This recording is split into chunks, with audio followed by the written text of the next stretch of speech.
on the long-awaited day of my son's wedding, Fake parents should leave. he said, and then proceeded to pour beer on me. I couldn't immediately comprehend what was happening. However, my son continued to hurl hurtful words, and gradually, my heart closed off. Well, whatever. I shook off my husband's attempt to hold me back and left the venue. My son watched me comply without resistance, wearing a satisfied expression. Little did he know that a tremendous tragedy was about to befall him. My stepson Henry, whom I raised as my own, has no biological connection to me. My husband Dan had lost his previous wife to illness, leaving him to raise 5-year-old Henry alone. We met 20 years ago when I was 35, and we married.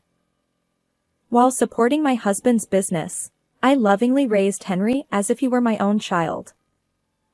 Over time, he grew fond of me, and I fulfilled my parental duties until he reached adulthood. After graduating from college, Henry started working at his father's company. It was about 2 years into his professional life when he brought a woman home, saying, I want to marry her. Her name was Lily, and she was lovely and charming. Both my husband and I were fully supportive of their marriage. We chatted happily, and the atmosphere was pleasant as we exchanged greetings. However, that evening, Henry sat before us with a serious expression. Actually, I need some assistance for our wedding. Financial help? Well, we were planning to give a gift, but is it not enough? We want to have a grand wedding with many friends, and we're considering an overseas honeymoon. But we don't have any savings. What? You have no savings? I've been telling you to save diligently all along. Indeed, my son often went out drinking, and I had noticed his expensive hobbies like watches and cars. Although I refrained from commenting on what he did with his own earnings, this time, I couldn't help but be astonished by his lack of planning. If you don't have money, shouldn't you consider a small family-only wedding or a domestic trip? Choose a plan that suits you. My husband's words made sense, and I nodded in agreement. But we've already visited various wedding venues, discussed travel plans with her, and it's too late to back out now. Dad, please. Seeing my son's teary expression, I recalled the family trip Henry had thoughtfully planned for our 20th anniversary. He put so much effort into it even though he didn't have much money. Regretting that I had taken it for granted because it was a local trip, I decided to extend a helping hand. Maybe we should consider providing financial assistance? After all, marriage is a once-in-a-lifetime event. Mom. Well, if you say so. Henry, now that you're starting a family, make sure to save properly. Of course. Thanks, Dad. After my persuasion, my husband agreed to assist our son. Although I thought I might be indulging him a bit, I wanted to send off our dear son into married life with a positive feeling. Finally, on the long-awaited wedding day, my husband and I were busy greeting guests who were relaxing with welcome drinks before the ceremony. We returned to the family waiting room during a brief lull, but due to the tension, I was already exhausted even before the wedding began. It turns out the groom's parents have quite a lot to do. Indeed. We can finally take a breather. As my husband and I caught our breath, our son, dressed in a tuxedo, appeared with a beer bottle in hand. His hair was neatly styled, but he seemed to have already consumed quite a bit of alcohol. His face was flushed, and his collar was loosened, exuding a cheerful vibe. What? Henry, are you already drinking? I had the staff bring it earlier. It's a special day, so we can't celebrate without a drink, right? Hey, even though you're the main character, Is it okay for you to be like this now? Soothingly, my son replied, It's fine. as he handed a glass to my husband and poured beer, exchanging cheerful words. He still has those unreliable, childlike moments, but seeing him like this, he's grown up. Taller than Dan and confidently wearing his tuxedo, my son reminded me of the little boy from the past. As I watched my son and husband from a slightly distant spot with a happy heart, Henry suddenly turned his gaze toward me and approached. About to express my heartfelt congratulations once again, I began, "Congratulations, truly." But at that moment, something unbelievable happened. Smiling warmly, my son held a beer bottle above my head. Then, without warning, he turned it upside down, drenching me from the top of my head with beer. The liquid dripped down, making a splashing sound, and the scent of alcohol hung in the air. It was so sudden that both my husband and I were left stunned. After a while, I finally raised my head and looked at Henry, utterly bewildered. Now you won't be able to attend the wedding. With a smug expression, he continued, Until now, I pretended to play parent-child with you because I thought I needed a housekeeper to take care of things around me. "What?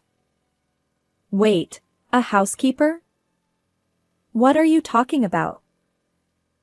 Despite being unemployed, you ingratiated yourself with Dad, lived off his money, and called yourself a full-time housewife. But I've never considered you my mother. Caught off guard by my son's sudden change, I struggled to comprehend. "I've poured genuine affection into you, believing I was your real parent. And yet..." Enough. From now on, Lily will take care of things as my housekeeper. You're not needed. As a fake parent, you won't participate in the wedding. Outsiders can leave. I had raised Henry with love, trying not to make him feel lonely after losing his biological mother. But my one-sided efforts were met with disdain behind the scenes. Hearing Henry's true feelings and facing his verbal attack left me in shock. What kind of words are you saying to your mom? Even Dan, who had heard our son's outburst, rushed over, grabbing Henry's collar and shouting at him. Yet Henry remained unfazed. My son declared arrogantly, Dad, you're also at fault. You got fooled by a low-level woman and married her. But I won't be as lenient as you. Once I'm married, I'll be strict with my wife. As Henry continued to berate my husband in a dismissive tone, I stared at him in disbelief. Watching him stubbornly assert his selfish views, anger began to bubble up within me. Well, whatever. Memories and my affection for Henry suddenly seemed inconsequential. I stepped in to stop Dan, who was confronting our son. Understood. As an outsider, I'll leave. Finally realized your place, huh? Just go already. With a satisfied expression, my son left the waiting room, laughing. But my husband remained dissatisfied, trembling with anger. Is it okay to just comply? Maybe I should give him a good punch. I won't be satisfied otherwise. Well, there's one thing we need to do before I leave. I confided in my husband about my plan and informed the venue staff before departing. An hour later, when I arrived home, I removed my stained dress and took a shower. My husband called out, Hey, take a look at this. I noticed that both my phone and Dan's phone had an incredible number of missed calls, all from Henry. Just as I was contemplating this, the phone started ringing again, and I reluctantly answered. Hello, what do you want? Finally picked up. Just come back quickly. His tone was different from his attitude in the waiting room. He seemed quite anxious. But earlier, you told me to leave. Yeah, but for some reason, the venue suddenly announced that the wedding is cancelled. Lily and her parents are furious. Oh, why? Well, you see. I proceeded to explain the situation to Henry. Afterward, Dan and I returned to the venue together. When we arrived, the celebratory atmosphere from earlier had completely vanished. Guests, informed of the sudden cancellation, were dispersing with discontented expressions. Against the flow of guests, we entered the venue, where Henry was surrounded by Lily and her parents, receiving their reproachful words. Upon seeing my husband and me arrive, Henry pushed through the crowd and hurriedly approached my husband. In a hushed voice, he confronted my husband, trying to keep it from Lily and her parents. Why did you say you wouldn't pay for the venue? You promised. You've got it all wrong. It's not me who pays, it's Mary. But after the way you treated her, there's no way she'll cover the expenses. Wait, what do you mean? Henry looked bewildered by my husband's words and glanced at me. The truth was, the company Dan now runs was originally founded by me. When Dan and I got married, he was an employee in my company, and I worked as the CEO. However, I felt concerned that Henry, Dan's son, wasn't opening up to me. Wanting to fully engage with my new family, I made the bold decision to step down as CEO, become a full-time homemaker, and prioritize communication with my son. Initially, I felt left behind by society and wrestled with doubts. But as Henry gradually showed more affection and dependence, I believed my choice was right. At the time, he was still quite young and didn't remember when his father took over as CEO. Hence, he mistakenly thought that his unemployed stepmother had married into the company. The reason we have money now is that Mary founded the current company. Huh? But that's ancient history, right? The current CEO is Dad. No, the crucial decisions are still made by Mary. She's essentially like a business leader. But Henry was left speechless by Dan's words. In reality, even after Dan took over as CEO, my name remained associated with the company, and I served as an advisor to him. If you thought of me as a housekeeper, then I have no obligation to provide money for you. damn it. Shut up. When I pushed back, Henry erupted in anger. It's unfair now. The wedding is ruined, and there are cancellation fees. We've already booked the honeymoon. You'll pay as promised. With a flushed face, Henry confronted me, but just then, Lily, having heard the shouting, approached. Hold on. What's going on?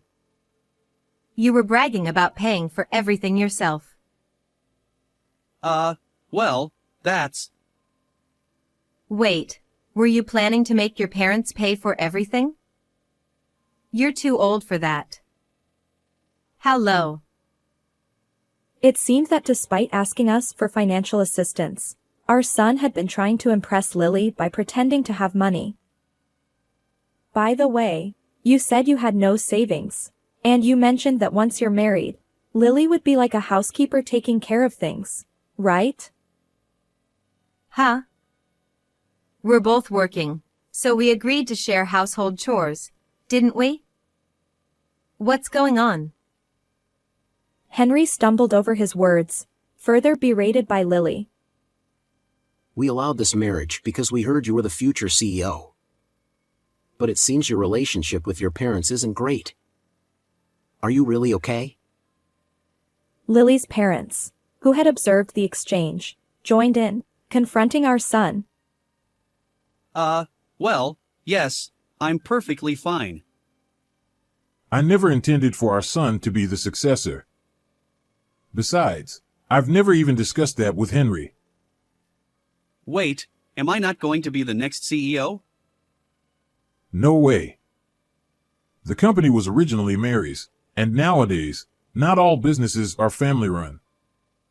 We'll entrust it to someone more capable than you, who struggles with work. But, Henry had mistakenly assumed he would inherit the company and had been spreading this false narrative. Now, his web of lies was unraveling. Furious, Lily declared. I need to reconsider this marriage. With her parents, she left abruptly. Despite Henry's tearful pleas, Lily never looked back. I'm cutting ties with you as my son. I can't forgive how you treated Mary. And of course, you're fired from the company. Upon hearing Dan's words, Henry turned pale, trembling and sweating. He clung to me, sobbing. it's all my fault. I apologize. Mom, you won't abandon me, right? We're still family, aren't we? Family, you're saying that? It's too late for apologies. I'm just a housekeeper without any blood ties. Henry, tearful before me, no longer resembled the beloved son I once knew. I pushed him away, saying, I have no obligation to you. Alongside my husband, we left the scene. Later, Lily apparently called off the engagement with our son. All that remained for him were the cancellation fees of $12,000 for the venue and honeymoon. With no savings, Henry borrowed money to repay it and now works day labor jobs to make ends meet. Unfortunately, rumors about our son spread among the wedding guests, and he lost not only family and his fiancée but also friends. He now lives in loneliness. As for me, I had planned to return to work once our son left the nest. Now, I'm back at the company, working diligently alongside Dan. I find fulfillment in my busy yet enjoyable days as the CEO, while Dan serves as vice president. How did you find this story? Don't forget to subscribe to the channel. Until next time in the next video.